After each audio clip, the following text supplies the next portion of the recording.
Chapter 795, Old Friend. The leader of the enforcers was around 40, clean-shaven, with dark brown eyes. He responded to Lumien's question without any expression. There's no such rule. He meant there was no rule stating that all items on a thief's body should go to the victim. Lumien smiled and asked, but there's also no law specifically prohibiting it, right? Right, the leader of the enforcers nodded slowly. Lumien's smile broadened. Coming to Morora means cutting all ties with the past, right? This was inferred from what the clergyman Haraberg had said in the cathedral. Yes, the enforcer did not deny it. Lumien probed further, and this thief doesn't have any other heirs in Morora, does he? Before being sent to Morora, serious criminals were sterilized. Unless they were part of a criminal family or found a partner with similar criminal interests here, no one in Morora had legal heirs. The enforcer didn't answer Lumien immediately. He pulled a thick book from under his black robe and started searching for the relevant records. Do you know this thief's name? Lumien asked thoughtfully. The enforcer nodded. His name is Worms. Soon, the records were found. The enforcer read in a flat voice, his parents and siblings are not in Morora, and he hasn't married here, at least not officially registered. So, according to the laws from where I come from, a thief's possessions go to the person who caught them if there are no other heirs or claimants. Lumien began to explain. Just like in a legal duel, the victor can take the spoils. The enforcer stared at Lumien for a few seconds before saying, "Okay." He and his team stood patiently as Worms's Beyonder characteristics manifested, merging with one of his fingers, which then broke off, turning semi-transparent black. Lumien put away the Beyonder characteristics, but didn't leave immediately. Instead, he stayed, watching as the enforcers dragged away the body and cleaned the blood and scorch marks from the alley. The clouds above thickened, and lightning and thunder grew more frequent. Finally, the alley was clean and quiet, with only Lumien remaining. Lumien nodded thoughtfully, murmuring to himself. The enforcers seemed to remember the appearance and names of every Morora resident. After becoming enforcers, they are still human but not quite human anymore. He felt that the so-called enforcers, who were actually experimental personnel, acted like puppets following set procedures, lacking self-awareness and deep thinking. He had deliberately asked if Worms's belongings were his, not out of greed for the Beyonder characteristics, although that played a small part, as Beyonder characteristics were valuable. He had long figured that Worms wasn't a Sequence 7 marauder, as a Sequence 7 called cryptologist would have deciphered some of the secrets of the items in the traveler's bag and understood their dangers, not dying just after examining 3 items. Lumien even doubted Worms had reached Sequence 8 swindler, because the thief didn't seem smart enough. Lumien's questions to the enforcers were not to showcase his talent in being a negotiator or exploit loopholes, but to test the enforcer's state. And he had his answer. He felt that after becoming enforcers, these serious criminals became like the wax figures in the Sauron family's Red Swan Castle, or a combination of the Iron and Blood Cross Order Supervisor Olsen, but without the violent madness, instead exhibiting a gentle indifference. Is this the combined effect of the 001 corruption and Morora's sealing influence? Lumien was unsure if he would retain his self-awareness if he joined the enforcers, or end up just following Morora's rules, becoming a puppet of the City of Exiles or 001. This made him waver in his original plan to approach 001 as an enforcer.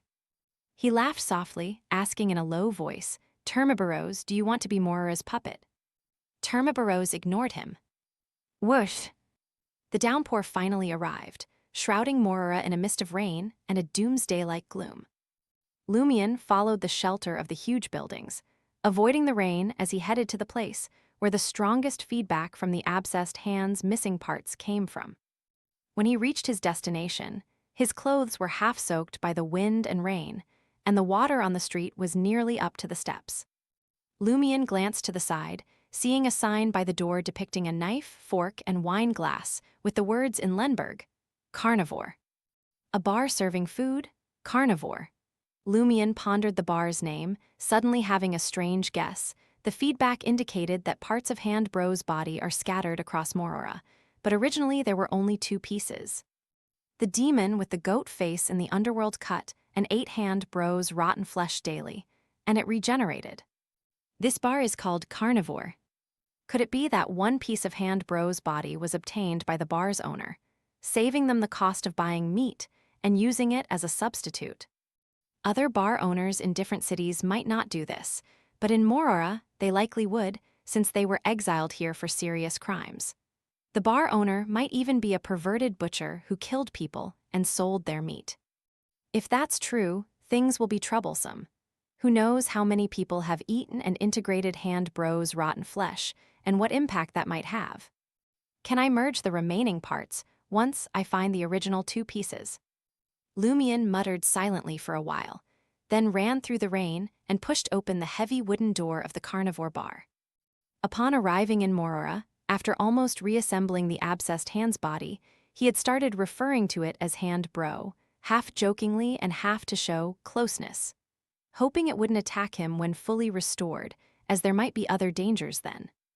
Just as he entered the bar, bringing in the rain, Lumion saw a familiar figure. That figure sat on a high stool in front of the bar, their hair tinged with red, eyebrows and eyes leaning towards brown, looking handsome yet unlikable due to their overly sharp features. Albus Medici.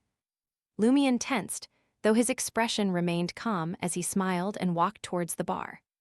He used to think Albus Medici was mysterious and possibly involved in some cons original. Later, he learned about the existence of the Red Angel Medici, realizing this former king of angels had orchestrated a massive plot and successfully obtained the sequence 1B yonder characteristic of the Hunter pathway from Vermanda Sauron in 4th Epic Trier. This made Lumion associate Albus Medici with the Red Angel, suspecting Albus was the King of Angels agent, sent to Morora to find a way to get close to 001. For Lumion, this was bad news, as Medici was close to ascending to the Red Priest's divine throne. Albus Medici noticed Lumion's gaze and turned, looking back at Lumion, who had made no effort to disguise himself beyond restoring his hair color. "What brings you here?" Lumion smiled as if meeting an old friend. Albus returned the smile. "What brings you here?" "Of course, I was captured," Lumion laughed, sitting beside Albus and tapping the bar counter. "Give me a steak, tenderloin, medium rare," he told the bartender, who looked as if he had lost his parents. "Are you mimicking me? Also being randomly captured and ordering a tenderloin steak," Albus said, one foot on the stool's footrest, the other resting on his knee. Before Lumion could respond, he relaxed and asked with a smile, "What crime did you commit?" "Murder, blasphemy, arson, causing explosions, kidnapping." Lumion repeated the crimes he had told Gay and others before, but not in the same order. He was relaxed as he asked, "What about you?" "Me?" Albus jiggled his foot resting on his knee. "Murder, arson, inciting riots, attempting to overthrow the government." "Which government?" Lumion asked in a tone of old friends reuniting. "Intis," Albus shrugged. "Don't ask me why I tried to overthrow the Intis government and ended up in this strange city in Lenberg. I don't know either." "That's such a patronizing answer." Lumion nodded in agreement. "Yeah, I didn't commit crimes in Lenberg either." As the 2 former Iron and Blood Cross Order members chatted, 2 steaks were served. Looking at the steaks on white porcelain plates, slightly bloody and with a good-looking texture, Lumion remained silent and didn't pick up his knife and fork. He sensed a connection. This was indeed the abscessed hand's rotten flesh, cut from the body. After a few seconds, Lumion glanced to the side and found Albus Medici also staring at the steak, without moving. Lumion smiled and asked, "Why aren't you eating?" Albus responded with a radiant smile, "Why aren't you?"